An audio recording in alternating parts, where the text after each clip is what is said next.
अगर किसी इंसान के बारे में कहा जाए कि वो अचानक ज़मीन पर गिरने से पहले टॉप ऑफ द वर्ल्ड था, तो क्या आपको यकीन होगा? आपको लगेगा ये कोई मेटाफर है, मगर ये एक व्यक्ति के बारे में सही बात थी और ये एक रियल कहानी मैं आज आपके साथ शेयर करने जा रहा हूँ। फ्रेंड्स, हमारा सबकॉन्शियस माइंड इतना पावरफुल होता है कि इसमें अगर हम जो चीज़ बिठा लेते हैं वो सभी काम करती है और हमारे जीवन में सक्सेसफुल हो सकते हैं। ये हमारा सबकॉन्शियस माइंड हमारे फाइनेंस में काम करता है, हमारे करियर में काम करता है, हमारे रिलेशनशिप में काम करता है, हमारे अचीवमेंट में काम करता है और दोस्तों ये हमारे हेल्थ में भी काम करता है। तो आइए मैं आपको इस वीडियो में ऐसे इंसान की स्टोरी बताने जा रहा हूँ जिसने अपने सबकॉन्शियस माइंड के पावर के दम पे ना एक प्लेन दुर्घटना में पूरी रूप से घायल होने के बाद अपने आप को ठीक किया और फिर से दुगनी उत्साह के साथ अपना काम शुरू किया और फिर से अपने आप को सफल बनाया। जी हाँ दोस्तों, अगर आप ये स्टोरी सुनना चाहते हैं तो इस वीडियो को पूरा देखें। ये स्टोरी आपकी पूरी जिंदगी बदल सकती है। ये इंसान का नाम था मैरिस ई गुडमैन, जिसे दुनिया मिरेकल मैन के नाम से जानती है। दोस्तों, ये बात है 10 मार्च 1981 की। मॉरिस ई गुडमैन ने अपना 172 सेसना प्लेन एक दिन पहले ही खरीद लिया था। उन्हें फ्लाइंग में बहुत रुचि थी और वो अपने प्लेन को लेकर उड़ान भर रहे थे। वो पूरे समय शाम को चेसाफिक खाड़ी और डेनमरवा फ्राइडीप के दक्षिण सिरे के आसपास उड़ान भर रहे थे। इस प्लेन का आनंद ले रहे थे, बड़े ही मग्न थे, अच्छी लग रही थी उनको ये उड़ान। लेकिन अचानक ही क्या हुआ, जब वो रनवे पर लैंड करने जा रहे थे, उनका जो सिंगल इंजन प्लेन था, उनके इंजन की पावर खत्म हो गई।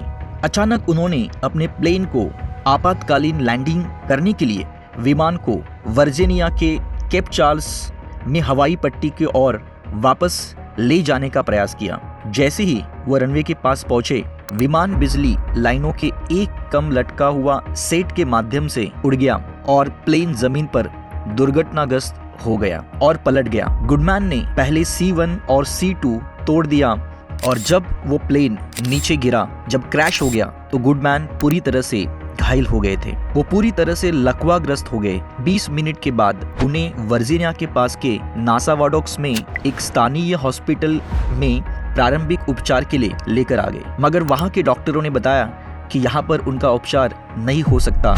इसी के लिए गुडमैन को वर्जीनिया के नॉर्फॉक जनरल में ले जाया गया। डॉक्टर ने देखा मॉरिस अपने आप सांस लेने में और बात करने में असमर्थ थे, सिर्फ आंख झपकाकर ही संवाद कर सकते थे। डॉक्टर ने चेक किया तो देखा उनकी गर्दन टूट चुकी थी, उनकी स्पाइन कॉर्ड, जबड़े सारे के सारे पूरी तरह से नष्ट हो चुके थे, उनके फेफड़े की सारी मांसपेशियां बुरी तरह से डैमेज हो चुकी थी, वो बड़े मुश्किल से सांस ले पा रहे थे, उनकी किडनी, लीवर, सारे के सारे ऑर्गन बुरी तरह से डैमेज हो चुके थे, मानो उनकी पूरी बॉडी डैमेज हो चुकी थी। डॉक्टरों ने उनके सर्जरी की तैयारी की। उस समय उनके साथ उनकी बहन वहां पर मौजूद थी और उनके बहन को डॉक्टरों ने बताया मॉरिस आज रात तक सर्वाइव कर जाए तो भी बहुत बड़ी बात है, अगर वो सर्वाइव कर गए तो भी उनकी आंख और कान के नीचे की उनकी बॉडी काम करने लायक नहीं रहेगी, उसे तो बेहतर है उनकी मौत। मगर दोस्तों, उनके किस्मत में कुछ अलग ही लिखा था। सबकॉन्शियस माइंड की पावर इतनी ज्यादा थी कि उन्होंने अपने आप को सबकॉन्शियस माइंड के पावर के द्वारा इतना स्ट्रॉन्ग कर दिया था कि उनका ऑपरेशन 9 घंटे तक चला। एक खास बात ये थी, इस पूरे दौरान मॉरिस होश में थे। किसी तरह से 9 घंटे के सक्सेसफुल ऑपरेशन के बाद उस रात मॉरिस सरवाइव कर गए थे, मगर डॉक्टर अभी भी ज्यादा होपफुल नहीं थे। डॉक्टरों को ये मालूम था मॉरिस सरवाइव कर चुके हैं, परंतु उनकी आंख और कान के नीचे का शरीर काम नहीं करेगा, पूरी उम्र वो सांस नहीं ले पाएंगे। हॉस्पिटल में जब उनको इमरजेंसी में लाया गया था, तब फेफड़े काम नहीं कर रहे थे और सांस नहीं ले पा रहे थे। गले में पाइप डालकर उनको सांस दिलाई जा रही थी। डॉक्टर ने कहा उनको पूरी उम्र सांस लेने के लिए रेस्पिरेटर पर रहना पड़ेगा। जब मॉरिस ने ये बात सुनी तो दूसरी सुबह उन्होंने अपने मन को रिफ्रेम किया, अपने सबकॉन्शियस माइंड को एक्टिव किया और उन्होंने कहा नहीं, I am not loser, I am winner. Morris अपनी मिरेकल मैन इस किताब में लिखते हैं, हो सकता है उस समय मौत होती वो एक अच्छा ऑप्शन होता, but that is cheaper option. उनकी सिस्टर बताती है कि डॉक्टरों के सामने बहुत बड़ी चैलेंज थी। मॉरिस आईसीयू में थे, उनका ऑपरेशन सक्सेसफुली हो चुका था, तो भी डॉक्टर बहुत होपफुल नहीं थे, क्योंकि वो जानते थे कि मॉरिस को पूरी जिंदगी चेयर के साथ बंधे रहना पड़ेगा, मशीन पर रहना पड़ेगा और मशीन से ही सांस लेनी पड़ेगी, ट्यूब से खाना पड़ेगा, सिर्फ अपनी आंखों से देख सकते थे और कानों से सुन सकते थे। परंतु मॉरिस ने अपने आप को कन्विंस कर दिया था, अपनी इंटरनल पावर को स्ट्रॉन्ग कर दिया था, अपने सबकॉन्शियस माइंड को स्ट्रॉन्ग कर दिया था और उन्होंने अपने आप से कहना शुरू कर दिया, I will survive, I will lead normal women being life. उन्होंने अपने आप के साथ वादा किया कि मेरी आने वाली क्रिसमस है वो अपने घर में बनाऊंगा और इस हॉस्पिटल से अपने पैरों पर चलकर बाहर निकलूंगा। ये उन्होंने अपने आप के साथ वादा किया था। दोस्तों, ये बहुत बड़ी इंस्पायरिंग स्टोरी है। मॉरिस 35 साल के युवा थे। अगर आप इनका बचपन देखें तो वो एक केयरलेस टाइप के एडल्ट थे, जिनको दिशा नहीं थी, उनको मालूम नहीं था कि वो जीवन में क्या करना चाहते हैं। मगर किसी तरह उनके अंकल ने उनको लाइफ इंश्योरेंस कंपनी में 13 हफ्तों के लिए ट्रायल पर लगाया। वो कोई अच्छा परफॉर्म नहीं कर रहे थे। One fine day What happened with him changed his entire life. उनकी पूरी जिंदगी बदल गई थी। एक ड्रग स्टोर में गए थे, मगर वहां पर ड्रग्स तो नहीं मिला, मगर उनको एक बुक मिली। ये बुक थी नेपोलियन हिल की थिंक एंड ग्रो रिच। उन्होंने इस बुक को उठाया और अपने आप से कहा, इट इज चीपर ऑप्शन। सोचने से अगर मैं अमीर बन सकता हूँ तो मुझे मेहनत करनी नहीं पड़ेगी। और उन्होंने उस किताब को घर ले आए और अपने कपबोर्ड में रख दी। वो बुक धूल खाती रही तब तक कि जब तक उनके नजरों के सामने वो किताब दोबारा नहीं आई। जब उन्होंने उस किताब को देखा और सोचा कि किताब पढ़ के देखते हैं क्या है इसमें, क्या लिखा हुआ है। जब उस किताब को पढ़ना शुरू किया तो एक कोट उनके सामने आया जो नेपोलियन हिल ने लिखा था, Whatever the mind can conceive and believe it can achieve। इस एक सेंटेंस ने मॉरिस गुडमैन की पूरी जिंदगी की दिशा बदल दी। उसके बाद उन्होंने अपने लाइफ इंश्योरेंस के करियर में बहुत बड़ी सफलता हासिल की। वो बहुत बड़े सक्सेसफुल लाइफ इंश्योरेंस एजेंट बने और वो अपने पत्नी के साथ आलीशान बंगलों में रहते थे, महंगे महंगे गाड़ियां चलाते थे, एक बेहतर जिंदगी जी रहे थे और कुछ ही दिनों में उन्होंने ये प्लेन को भी खरीद लिया था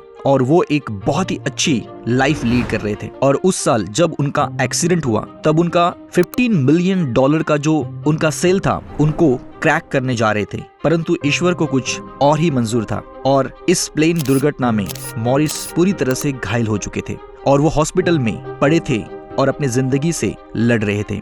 लेकिन उन्होंने कभी हार नहीं मानी और उन्होंने जीने की आशा को कभी नहीं छोड़ा। वो बार बार अपने सबकॉन्शियस माइंड को रिफ्रेम किया करते थे।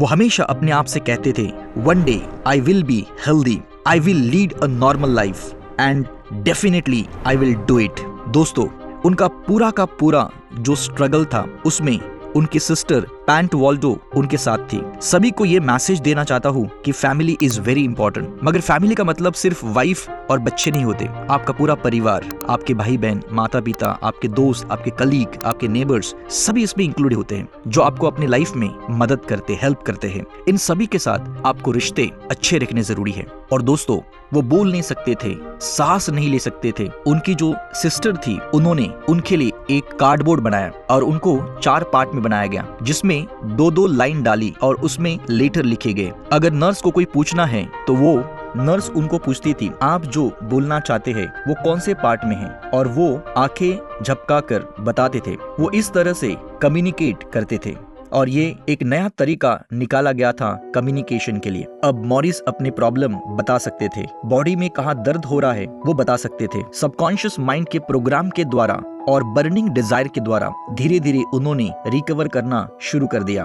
2.5 महीने के बाद उनका रेस्पिरेटर हटा दिया गया और उन्होंने खुद सांस लेना शुरू किया। मगर उनके सामने बहुत बड़ा चैलेंज था, उनकी स्पाइनल कॉर्ड क्रैश हो गई थी। अब उनको अपनी न्यूरोलॉजी पर काम करना था, क्योंकि उनको सिग्नल नहीं मिलते थे, इसलिए वो चीजों को परफॉर्म नहीं कर पा रहे थे। उसके बाद उन्होंने अपने एक एक ऑर्गन को मैसेज देकर सिग्नल देना शुरू किया। सबकॉन्शियस माइंड के पावर से अपने बॉडी को सिग्नल देकर अपने बॉडी को ठीक करना शुरू किया और फाइनली वो दिन आ गया जब मॉरिस अपने पैरों पर क्रिसमस के दिन उस हॉस्पिटल से निकलकर बाहर निकले।